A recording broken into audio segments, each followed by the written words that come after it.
It's tough enough having to do the lesson plans on time and to find the resources. What you don't want to do is waste energy and time on, things like not being able to find a file.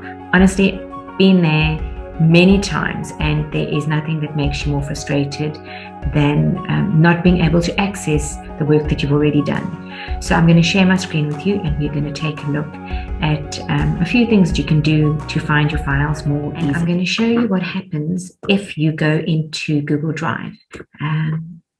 If you go from here to the drop-down menu and you click on Google Drive to look for a particular file, you will find that it is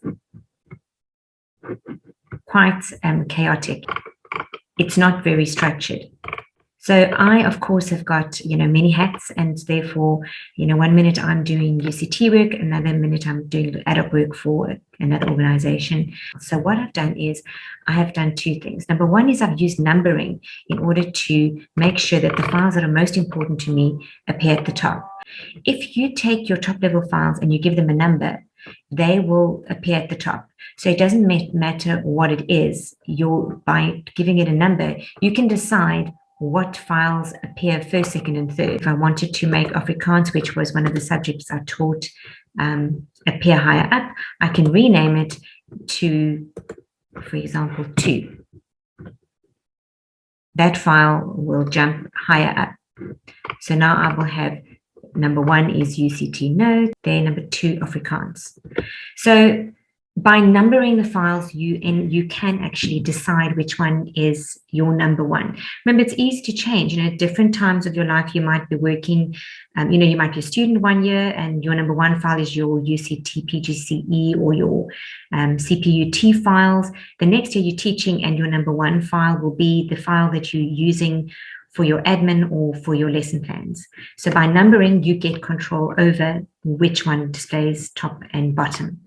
The other thing that you can do as well is to use the start feature. And so if I take any file here, let's say, for example, I take my Afrikaans file and I make it a start file, it appears in a particular, sorry, let me do that again.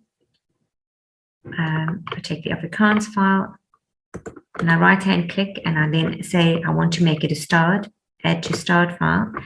It then appears in my drive under my start files. So that might be a good way to also arrange a file. So I recommend that you star the files that the folders that you are using all the time, and that inside those folders you give them numbers so that they appear in the order that you are going to use them regularly. So the ones that you use most often, you're going to number. Another thing that I use too is, because it's also easier to track which files are which, is that I color code mine. So here I've got, for example,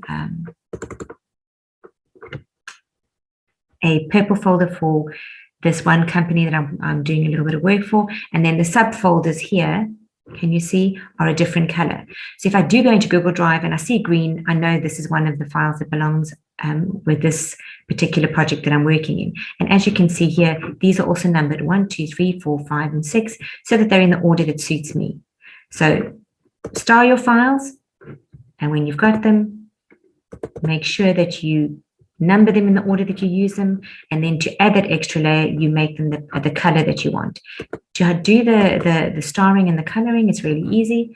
Remember what I did with this one? I right-hand click, and there you can add it to the stars or remove it, but you can also change the color. Let's say I want to make that one. So now I know my Afrikaans folders are all in this red color.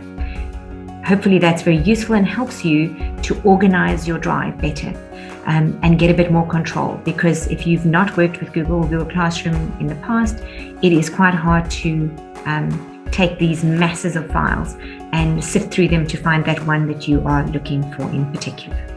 And that's it for the day.